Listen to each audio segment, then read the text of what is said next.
Buongiorno a tutti ragazzi, oggi è il ragù che già stiamo preparando, quindi speriamo che già stiamo all'opera, quindi abbiamo il fritto, sempre il trito che io faccio sempre, ragazzi, cipolla, sedano e carote. Io ho messo due bei pezzi di carne di vitello e due costine di maiale e qualche, diciamo,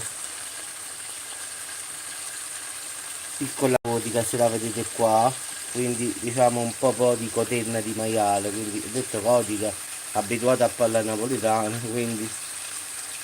stiamo preparandoci per il ragù della domenica, quindi diciamo che stiamo friggendo la carne, quindi per un po', e quindi poi andremo a mettere il pomodoro che già ho frullato. Io ho preso la Mutti, questa qua è la polpa un po', diciamo, più densa, e quindi con il mix che vedete qua l'ho passata, quindi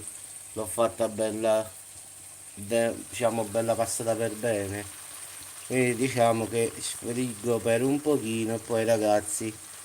metto a fuoco lento e si spegne all'1 e mezza, quindi diciamo che a cottura, diciamo, bassa fino all'1 e mezza farò, diciamo, bollire, quindi adesso sta sul fuoco alto, poi lo passo su quello piccolino, questo qua dove sta la pelata della Mutti, diciamo. Quindi potete usare anche la pomidia, la Mutti, ce ne stanno un sacco di buone, ma anche una normale, ragazzi, va bene, l'importante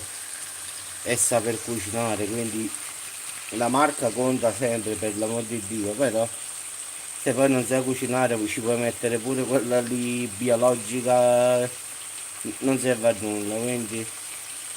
vi auguro buona giornata a tutti ragazzi, e oggi qua perlomeno io ragù, non so se farò la parmigiana, la verità una mezza idea mi è venuta, però poi vedremo. Quindi ragazzi, incominciamo la giornata con un bel ragù.